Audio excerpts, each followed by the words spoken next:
नमस्कार, नक्षत्र दुनिया चैनल में आप सभी का हार्दिक स्वागत है। आज के वीडियो में हम बात करने वाले हैं ज्योतिष के कुछ अनमोल सूत्रों के विषय में। यानी अगर ये सूत्र आपकी कुंडली में है तो सच मानिए कि आपका जीवन बेहद आसान हो जाएगा। इसके विषय में आज हम चर्चा करेंगे। इन सबसे पहले मैं आपसे रिक्वेस्ट करना चाहूँगा कि यदि आपने हमारा चैनल अभी तक सब्सक्राइब नहीं किया है तो कृपया पहले चैनल को सब्सक्राइब अवश्य कर लें। आइए शुरू करते हैं। ज्योतिष का पहला सूत्र यह है कि दूसरे भाव का स्वामी, यानी दूसरा भाव कौन सा, ये वाला भाव यानी धन भाव। ठीक है, चाहे कोई भी लग्न कुंडली हो, यानी लग्न कुंडली होना चाहिए वो, उसमें धनेश देखें आप, यानी दूसरे भाव का स्वामी। दूसरे भाव का स्वामी कहने का तात्पर्य यह है कि उसमें जो राशि लिखी हो उसका राशि स्वामी अगर 90 भाव में यानी इस वाले भाव में और 11वें भाव में यानी भाग्य भाव में और साथ साथ लाभ भाव में यानी धनेश अगर भाग्येश बनकर या लाभेश बनकर बैठ जाए तो व्यक्ति का जो बाल्यकाल रहता है वह थोड़ा कष्टदायी होता है, परंतु इसके बाद का जो जीवन होता है वह सुखमय जीवन व्यतीत करता है व्यक्ति। यानी धनेश अगर 90वें भाव में यानी भाग्य भाव में और 11वें भाव में यानी लाभ भाव में आकर बैठता है तो व्यक्ति का बाल्यकाल कष्टदायी हो सकता है और इसके बाद का जीवन, परंतु बाद का जो जीवन होगा वह सुखमय जीवन व्यक्ति व्यतीत करेगा। अब इस कुंडली की बात करें, ध्यान रखें ये केवल मैंने उदाहरण स्वरूप यहाँ पर ली हुई है। तो ये मेष लग्न की कुंडली है और मेष लग्न में दूसरे नंबर का स्वामी कौन हुआ, दूसरे नंबर का स्वामी यानी 2 नंबर लिखा हुआ है तो ये वृषभ राशि हुई। यानी वृषभ राशि का स्वामी कौन, तो वृषभ राशि का स्वामी जो है शुक्र ग्रह होता है। ठीक है, आप शुक्र ग्रह मान लीजिए अगर 9वें नंबर यानी भाग्येश बनकर और लाभेश बनकर अगर बैठ जाए तो व्यक्ति का बाल्यकाल थोड़ा सा कष्टदायी होता है, परंतु उसका जो जीवन है वो सुखमय होता है। अब मान लीजिए वृषभ लग्न की कुंडली होती है तो 3 नंबर लिखा होता है। ठीक है, और उसका स्वामी जो है बुध ग्रह होता, यानी मिथुन राशि होती और बुध ग्रह उसका जो स्वामी होता। तो यहाँ पर जो है बुध ग्रह अगर मान लीजिए 9 नंबर या 11 नंबर में बैठ जाता तो व्यक्ति का बाल्यकाल जो है कष्टदायी होता है और उसके बाद का जीवन परंतु उसका सुखमय जीवन व्यतीत करता है। इस प्रकार अलग अलग लग्नों के अनुसार अलग अलग धनेश हो सकते हैं। आइए अब दूसरे सूत्र की बात करते हैं। ज्योतिष का अगला सूत्र यह है कि यदि लग्नेश धन भाव में जाकर बैठ जाए, यदि लग्नेश जो भी हो आपका वो धन भाव में जाकर बैठ जाए और धनेश जो है वो लग्न में आकर बैठ जाए, यानी लग्नेश धनेश बनकर बैठ जाए और धनेश जो है वो लग्नेश बनकर बैठ जाए, तो ऐसी स्थिति में व्यक्ति को धनोपार्जन के लिए ज़्यादा संघर्ष करने की आवश्यकता नहीं होती। यानी कुल मिलाकर कह सकते हैं कि व्यक्ति के जीवन में धन पर्याप्त मात्रा में आता है और उसके लिए उसे अधिक प्रयत्न करने की आवश्यकता नहीं पड़ती। हालांकि धन प्राप्ति के लिए प्रयत्न करने की आवश्यकता तो सभी व्यक्तियों को पड़ती है, लेकिन कहने का तात्पर्य है कि उसे कम प्रयत्न में ही सफलता प्राप्त हो जाती है, ऐसा योग निर्मित होता है। तो ये कह सकते हैं कि काफ़ी अच्छा योग है। अगले सूत्र की बात करते हैं। ज्योतिष का अगला सूत्र यह है कि यदि कुंडली में सूर्य 11वें भाव में स्थित हो, चाहे जिस लग्न की कुंडली हो, अगर कुंडली में सूर्य जो है वो 11वें भाव में जाकर बैठ जाए तो ऐसी स्थिति में व्यक्ति के शत्रु तो अधिक होंगे परंतु वह अपने हर शत्रु पर भारी पड़ेगा। यानी अंततः व्यक्ति की ही जीत होगी, यानी उस व्यक्ति की जीत होगी जिसकी कुंडली में सूर्य जो है वो 11वें भाव में आकर बैठा हुआ है। तो ये भी काफ़ी अच्छा योग है। हालांकि शत्रु अधिक होंगे परंतु वह व्यक्ति जो है शत्रु पर हावी होगा हमेशा। ठीक है, अगले सूत्र की बात करते हैं। ज्योतिष का अगला सूत्र यह है कि अगर आपकी कुंडली में अष्टमेश यानी कौन सा, 8वें भाव का स्वामी। ठीक है, 8वें भाव का स्वामी हालांकि अलग अलग लग्नों के अनुसार अलग अलग हो सकता है। तो 8वें भाव का स्वामी जहां कहीं भी बैठा कुंडली में कहीं पर भी वो हो सकता है। ठीक है, उस पर कहीं से भी गुरु की दृष्टि पड़ जाए, अगर उस पर कहीं से भी गुरु की दृष्टि पड़ जाए तो व्यक्ति लंबी आयु वाला होगा, यानी दीर्घ आयु वाला होगा। यानी काफ़ी ये सुखद संयोग है। अष्टमेश पर कहीं से भी गुरु की दृष्टि पड़ जाए तो व्यक्ति लंबी आयु वाला होगा, यानी ऐसा व्यक्ति जो है लंबा जीवन व्यतीत करता है।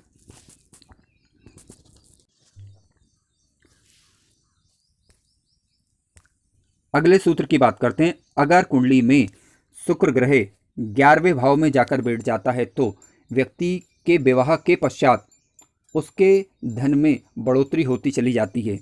अगर कुंडली में शुक्र ग्रह जो है कारक ग्रह हुआ और 11वें भाव में जाकर अगर वो बैठ जाता है तो ऐसी स्थिति में व्यक्ति के जीवन में धनागमन की श्रेष्ठ स्थिति निर्मित होती है। यानी शादी के पहले जो धन होता है उससे कहीं ज़्यादा धन उसके जीवन में शादी के पश्चात उसे प्राप्त होता है। शुक्र की यह स्थिति ये बताती है कि व्यक्ति के जीवन में धनागमन शादी के पश्चात अधिक होगा। अगले सूत्र की बात करते हैं। अब ज्योतिष के अगले सूत्र की बात करते हैं जो कि स्त्री जातिका के लिए सही है। ठीक है, यानी किसी स्त्री जातिका की कुंडली है और उसमें अगर पराक्रम भाव में सूर्य बैठा हुआ है, सूर्य पराक्रम भाव में बैठा हो और शनि जो है छठे भाव में बैठा हो, सूर्य पराक्रम भाव में बैठा हो और शनि छठे भाव में बैठा हो, तो इसका तात्पर्य यह है कि उसकी शादी किसी बड़े घराने में होगी, यानी किसी बड़े अधिकारी से होगी या बड़े घराने में होगी। कह सकते हैं कि अपने माता पिता से उच्च दर्जे के, जहाँ पर धन की स्थिति ठीक हो, वहाँ पर उसकी शादी होगी। यानी कहने का तात्पर्य है विवाह के पश्चात धनागमन अत्यधिक मात्रा में होगा। अगले सूत्र की बात करते हैं। ज्योतिष का अगला सूत्र इस प्रकार है। यदि केतु कुंडली के अष्टम भाव में हो, ध्यान रखें केतु कुंडली के अष्टम भाव में हो, तो इसका तात्पर्य यह है कि व्यक्ति के जीवन में आकस्मिक धन की प्राप्ति होगी। व्यक्ति के जीवन में आकस्मिक धन की प्राप्ति होगी यदि केतु कुंडली के अष्टम भाव में बैठा हुआ है तो। अब कई लोगों के अंदर ये प्रश्न उठ सकता है कि ये आकस्मिक धन उन्हें कब प्राप्त होगा। तो ध्यान रखें, इसके लिए कुछ बातें विचारणीय हैं कि कुंडली में केतु जो है कारक ग्रह हो, पहली बात। दूसरी बात यह है कि कब प्राप्त होगा, तो ध्यान रखें केतु ग्रह की महादशा, अंतरदशा, प्रत्यंतर दशा में ऐसी स्थिति निर्मित होती है, पहली कंडीशन। दूसरी, गोचर में केतु जो है शुभ स्थिति में आने पर ऐसा होता है। आइए अब अगले सूत्र पर विचार करते हैं। ज्योतिष के अगले सूत्र पर बात करते हैं। ध्यान रखें कुंडली के अष्टम भाव में 1 नंबर लिखा हो, 2 नंबर लिखा हो, 3 नंबर लिखा हो, 6 नंबर लिखा हो या 8 नंबर लिखा हो, यानी इस वाले भाव में अगर 1 नंबर, 2 नंबर, 3 नंबर, 6 नंबर या 8 नंबर, यानी मेष राशि हो, वृष राशि हो, मिथुन राशि हो, कन्या राशि हो या वृश्चिक राशि हो, तो ऐसी स्थिति में होगा ये। यानी यहाँ पर हम ग्रह की बात नहीं कर रहे हैं, राशि की बात कर, राशि के नंबर की बात कर रहे हैं, ये ध्यान देने वाली बात है। तो क्या होगा, व्यक्ति को पेट से संबंधित परेशानियां हो सकती हैं, यानी पेट से संबंधित परेशानियां व्यक्ति के जीवन में बनी रह सकती हैं। हालांकि इनका डॉक्टरी कारण भी हो सकता है, लेकिन केवल हम यहाँ पर ज्योतिषीय दृष्टिकोण से विचार कर रहे हैं। तो आप ये चेक करें क्या इस प्रकार की समस्या वास्तव में आपको हो रही है। अगर हो रही तो आप कमेंट के माध्यम से हमें सूचित अवश्य कर सकते हैं ताकि हम अपने ज्ञान को और दुरुस्त कर पाएं। आइए अब अगले सूत्र पर विचार करते हैं। अब ज्योतिष के अगले सूत्र पर बात करते हैं।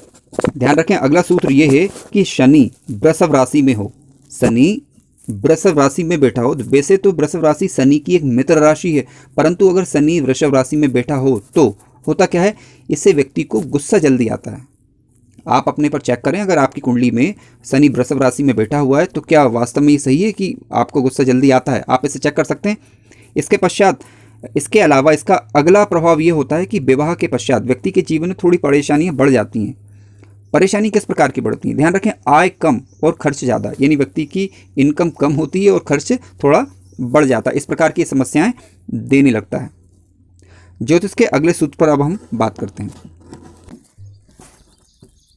अब ज्योतिष के अगले सूत्र और महत्वपूर्ण सूत्र की बात करते हैं। ध्यान रखें कि लग्न में, लग्न कौन सा, ये वाला भाव, ठीक है। लग्न में अगर वृषभ राशि, सिंह राशि, वृश्चिक राशि या कुंभ राशि, इन चारों में से कोई सी भी राशि हो सकती है, वृषभ राशि, सिंह राशि, वृश्चिक राशि या कुंभ राशि हो, ठीक है, ये स्थिर राशियां कहलाती हैं। ये राशि हो यानी इस नंबर का अंक लिखा हो, इनके नंबर का, इनकी राशियों का अंक लिखा हो और उस पर कहीं से भी छठे भाव के स्वामी की दृष्टि पड़ जाए। अब छठे भाव का स्वामी का तात्पर्य है कि छठे भाव में जो राशि लिखी हो उसका स्वामी, ठीक है, कहीं से भी उसकी दृष्टि पड़ जाए छठे भाव के स्वामी की लग्न पर, तो ऐसी स्थिति में व्यक्ति अपने जीवन में खूब धन कमाता है। कह सकते हैं कि उत्तरोत्तर धन कमाता चला जाता है, धन की स्थिति काफ़ी मजबूत हो जाती है। ये एक अच्छे योग में गिना जाएगा। अब अगले सूत्र पर बात करते हैं। ज्योतिष का अगला सूत्र यह है कि यदि शुक्र कुंडली के लग्न भाव में बैठ जाए, अगर कुंडली के लग्न भाव में शुक्र बैठता है तो ऐसी स्थिति में व्यक्ति को ये खुश मिजाज बनाता है। अमोद प्रमोद यानी कह सकते हैं कि आनंददायक जीवन व्यतीत करने वाला होगा, सुख भोगेगा ऐसा व्यक्ति, और इसके अलावा संगीत प्रिय व्यक्ति होता है ऐसा। अगले सूत्र की बात करते हैं। अब अगले सूत्र पर बात करते हैं। यदि लग्न में यानी यहाँ पर यदि लग्न में शनि स्थित हो और गुरु केंद्र में हो, यानी यहाँ पर शनि स्थित हो और केंद्र में यानी 4 नंबर 7 नंबर या 10 नंबर ये केंद्र के घर हुए, और 1 नंबर यहाँ कहीं पर भी गुरु बैठा हो, या फिर त्रिकोण में यानी 5 नंबर और 9 नंबर। ठीक है, फिर से समझते हैं इसको।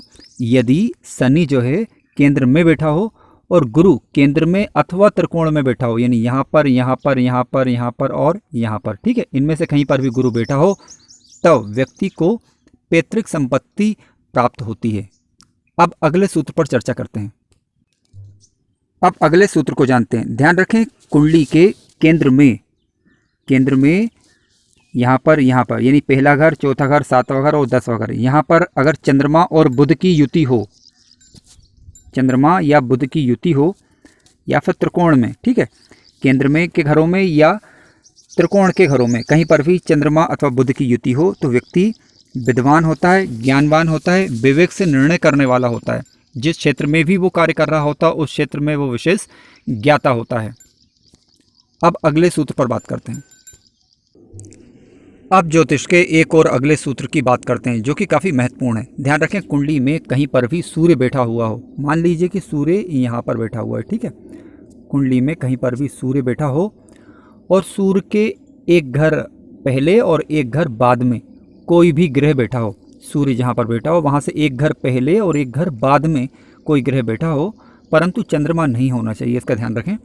और हाँ, साथ में नहीं होना चाहिए, सूर्य के एक घर आगे या एक घर पीछे यानी पहले कोई भी ग्रह बैठा हो और कुंडली में कारक ग्रह बनकर, ठीक है, कुंडली में कारक ग्रह बनकर कोई भी ग्रह बैठा हो, तो ऐसी स्थिति में व्यक्ति तेज बोलने वाला होगा, विशेष धन संपत्ति का मालिक होगा, यानी उसे यश मान सम्मान कीर्ति सब कुछ उसे प्राप्त होगा। और जिस भाव में सूर्य बैठा हुआ है कुंडली का कारक ग्रह बनकर, तो उस भाव से संबंधित वो श्रेष्ठ लाभ जातक को देने में समर्थ होगा। आशा करता हूँ कि आप इन ज्योतिष के अनमोल रत्नों का, अनमोल एक प्रकार रत्न ही कहेंगे क्योंकि एक प्रकार के ये सूत्र जो है वो जीवन को सुखी बनाने का ये कार्य करते हैं। हालांकि कुछ सूत्र हमें अच्छा लाभ देते हैं, कुछ हमें खराब फल भी देते हैं, जिनकी चर्चा हमने वीडियो में की हुई है। आशा करता हूँ कि आप दी गई जानकारी से लाभान्वित अवश्य होंगे। ज्योतिष के अगले सूत्र की अब हम बात करते हैं। ध्यान रखें, ज्योतिष का अगला सूत्र ये है कि उच्च का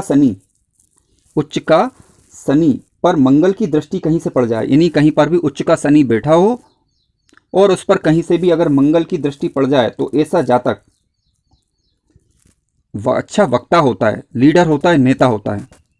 आप चाहें तो अपनी कुंडलियों में इस प्रकार के योग अगर बन रहे हैं तो आप उन्हें प्रैक्टिकली चेक करें, और प्रैक्टिकली चेक करने के पश्चात आपकी जो भी राय हो आप कमेंट के माध्यम से हमें दें, क्योंकि हमें भी आपके कमेंट्स के माध्यम से जानने का मौका मिलता है कि जो हम आपको बात बता रहे हैं वो कितनी हद तक सही है, ठीक है, क्योंकि एक अनुसंधान का विषय है। और मुझे उम्मीद है कि आप इस प्रकार अवश्य करेंगे। आपकी जो भी राय हो आप कमेंट में अवश्य दें। और अगर आपने हमारा चैनल अभी तक सब्सक्राइब नहीं किया है तो कृपया चैनल को सब्सक्राइब भी अवश्य कर लें। ज्योतिष के काफ़ी अनमोल सूत्र और भी हैं जिसकी चर्चा हम आने वाले वीडियो में करेंगे। आशा करता हूं कि आप दी गई जानकारी से लाभान्वित अवश्य होंगे। ऐसे ही अन्य वीडियो देखने के लिए कृपया चैनल को सब्सक्राइब अवश्य करें। धन्यवाद।